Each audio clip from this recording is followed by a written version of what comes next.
Conflict in Sudan is deepening instability in South Sudan, where economic struggles and political uncertainty have worsened. The head of the United Nations mission in South Sudan told the Security Council. Now, Mamadi Barrow tells us more. Sudan's devastating civil war continues with no end in sight. Since its outbreak in April 2023, the conflict has inflicted immense human suffering, claiming tens of thousands of lives and displacing millions. In August 2024, famine was declared in North Darfur, and the UN has warned that the hunger crisis could become one of the worst in modern history. On January 15, South Sudan experienced a wave of violent anti-Sudanese riots as youth targeted Sudanese-owned shops and individuals perceived to be Sudanese in various parts of Juba. By the next day, the unrest had spread to other regions, including Awel and Bor, resulting in the death of 9 people.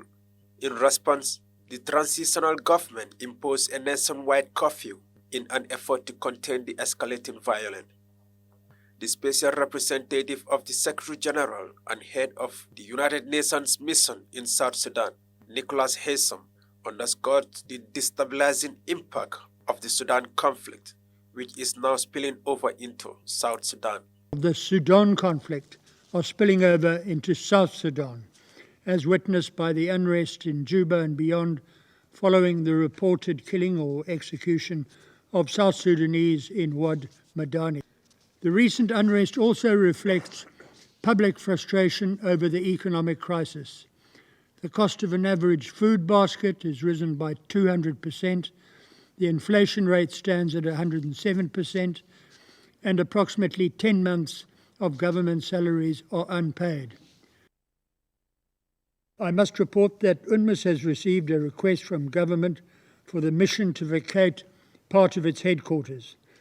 This request, on a 45-day notice period, comes at significant cost and a logistical timetable that we do not currently have the resources to accommodate.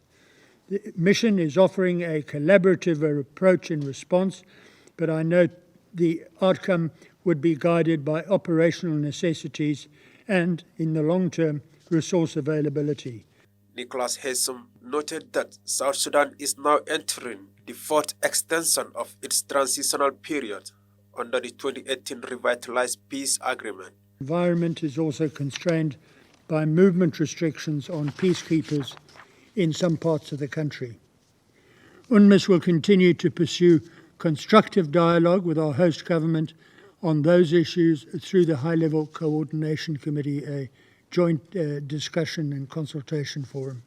The ongoing war in Sudan has led to an unprecedented displacement crisis, both within the country and across its borders. More than 11.4 million people have now internally displaced, while over 3 million, mostly women and children, have fled to neighboring countries in search of safety. Further compounding the crisis, heavy rains and flooding between June and September 2024 have affected nearly 600,000 people, displacing more than 172,500 and causing widespread destruction of homes and infrastructure. Flooding has also fueled a resurging cholera outbreak in the worst affected areas, including Red Sea and North Darfur. The risk of famine is escalating, deepening the suffering of communities already devastated by the conflict and instability. Reporting for Eyeafrica News, I am Mamadi Barrow.